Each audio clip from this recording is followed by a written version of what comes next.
There are some questions that you should ask and some things you should observe. Oh, now the notebooks come out. Look at that. Now the notebooks come out. I think there are some, and again, this is Bruce Goodwin. This is not like there's no recipe for this in the Bible. This is sharing based on experience and wisdom and counseling and knowledge. So you can take it if you want it, or you can leave it right here, but I believe it's good. Because I don't want nobody saying, oh, he said that you had, no, I'm not saying any of that. But there are some things that you ought to ask and some things that you ought to see before you commit yourself to someone. Here's one question. At this point in your life, what is most important to you? First, we should ask that question to ourselves. Some people are writing, that's why I'm giving some time. Married people, this is a good question to ask your spouse. This is a good question, and that's a good question to ask your spouse, because as the seasons of life changes, those things change. There are things that you will experience in life that cause you to grow in certain areas. That has changed for me. If you asked me that 5 or 6 years ago, I wouldn't have been able to name the things because I wasn't pastoring. So one of the things that's really important to me now is the health and strength of the people at Light City.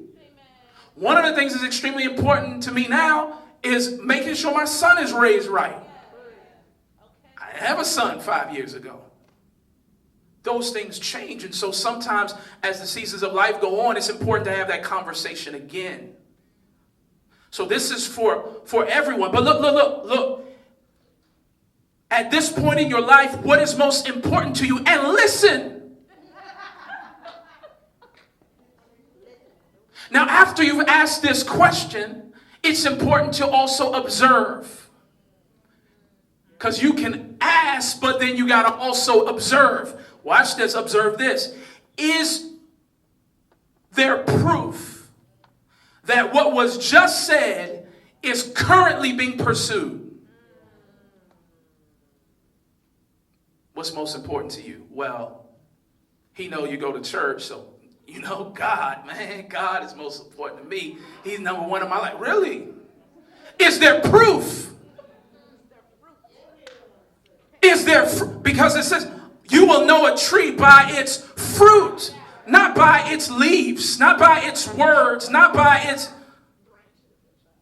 You will know it. So now, because listen to what you just said, and I phrased this question on purpose like this.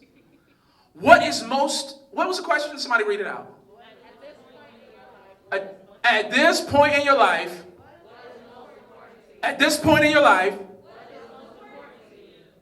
so if this thing is most important to me, and I'm not pursuing it with all my might,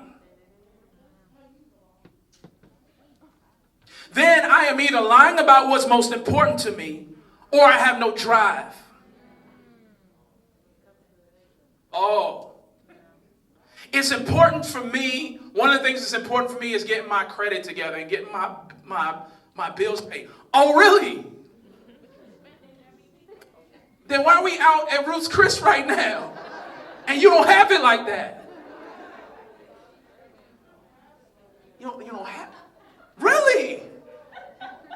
Is that right? Is there already action toward the thing that is, and these are, when you say most, there's only really room for a couple of them. But is it if family is most important to me, am I making any time for my family? Am I making any time for my mother, my father, my cousins, my brothers, my friends? If ministry is important to me, am I making any time for it? Is there, somebody shout, proof?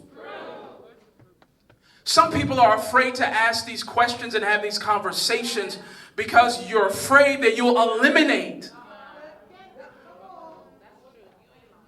And the reality is that the fear that there's nobody else,